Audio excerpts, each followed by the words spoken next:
The power of diplomacy on full display for the world to see. Colombian President Juan Manuel Santos brought his country's peace deal with the Revolutionary Armed Forces of Colombia to the United Nations.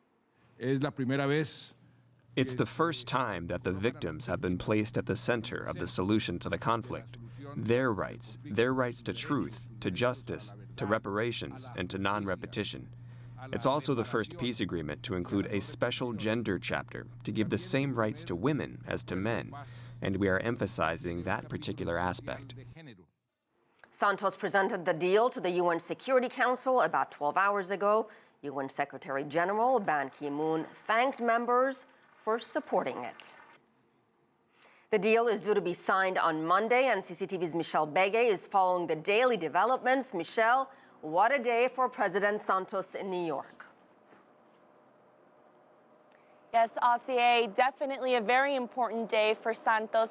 He met with the UN Secretary General. Ban Ki-moon said that during a time of so many armed conflicts around the world, that this moment, the peace agreement for Colombia, sent a powerful message of hope to the world. He also met with President Barack Obama. President Barack Obama acknowledged and congratulated Colombia on this historic achievement. And lastly, as you said, he was at the UN speaking to the UN General Assembly, where he touted all of the benefits, and one of them is all the benefits that come to victims' rights, one of them being land restitution. Let's take a look at the achievements and the challenges that we've seen with land restitution here in Colombia. The inhabitants of the Colombian town called La Secreta, the secret in English, have lived through the country's darkest times. In the last 2 decades, they have been forcefully displaced by criminal groups 3 times.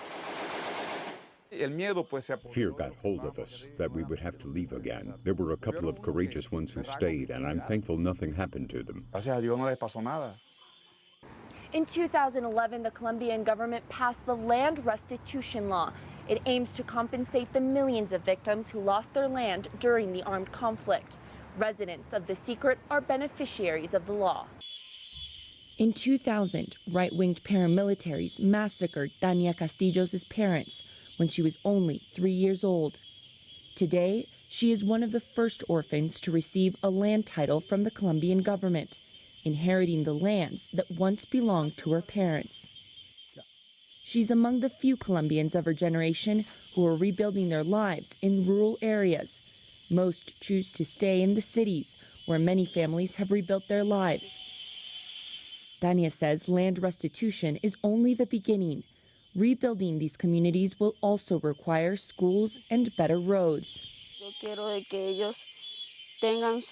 To have their school where children can learn will help parents and farmers as they teach and project their love for these lands to their children.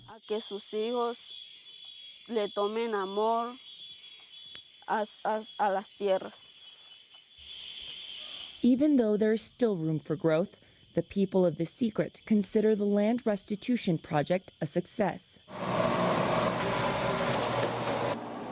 This coffee is cultivated and roasted by the community. They have come together to form AgroSec, an association of organic coffee producers that exports to Japan and the United States. Promotion of rural development has been at the center of the peace deal between the Colombian government and FARC rebels. With the signing of the agreement, many hope it will encourage more displaced farmers to return home.